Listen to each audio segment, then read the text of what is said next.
Hi friends, நம்ம இன்னைக்கு கருணக்கிழங்கு பொரியல் செய்யலாம். கிரேவி மாதிரி சப்பாத்தி பூரிக்கு எல்லாம் கிளீனாக கட் பண்ணி வாஷ் பண்ணி சின்ன சின்ன பீஸ் கட் பண்ணிக்கலாம். கருணக்கிழங்கு கட் பண்ணி முடிச்சிட்டோம். இந்த ஷேப்பில் இதில் உருளைக்கிழங்கும் சேர்த்துக்கலாம், நல்லா இருக்கும் இந்த கிரேவிக்கு. இப்போ ஸ்டவ் மேலே குக்கர் வச்சுருக்கேன். 50 ml மேலே எண்ணெய் இருக்குது, இது சேர்த்துக்கலாம். இப்போ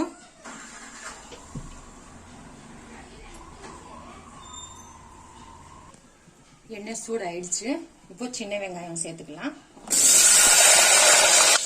வெங்காயம் ரொம்ப வதக்கணும் வந்து தேவையில்லை, கொஞ்சம் கலர் மாறினா போதும். பொரியலையே நல்லா வதங்கி வெந்துடும். இப்போ 1.5 ஸ்பூன் இஞ்சி பூண்டு விழுது சேர்த்துக்கலாம்.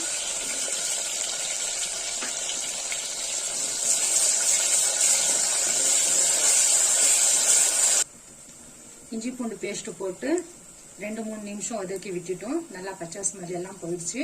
இப்போ பெரிய சைஸ் 2 தக்காளி சேர்த்துக்கலாம்.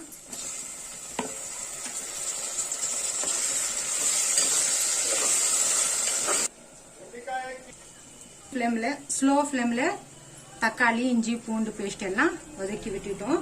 நல்லா மசஞ்சு வந்துடுச்சு தக்காளி. இப்போ 1.5 ஸ்பூன் மல்லித்தூள், 1/2 ஸ்பூன் மஞ்சள் தூள், 1 ஸ்பூன் மிளகாத்தூள், 2 ஸ்பூன் கல் உப்பு. நான் காரம் கம்மி தான் போடுறேன், நீங்க வேணும்னா ஜாஸ்தி போட்டுக்கலாம். இப்போ இதுல சேர்த்துக்கலாம். நல்லா மசாலா எல்லாம் மிக்ஸ் பண்ணி விட்டுட்டேன். இப்போ கருணக்கிழங்கு சேர்த்துக்கலாம்.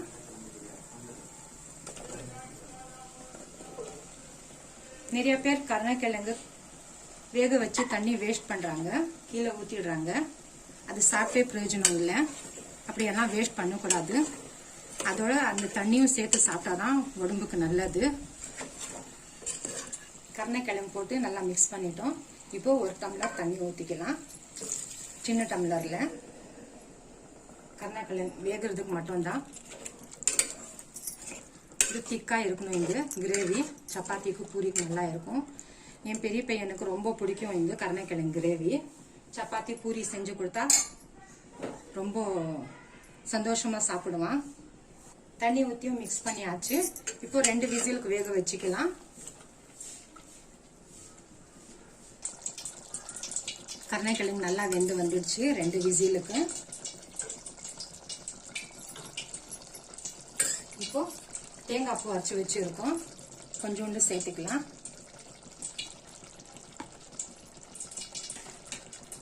கொத்தமல்லி போட்டுக்கலாம். இப்போ நல்லா மிக்ஸ் பண்ணிக்கலாம்.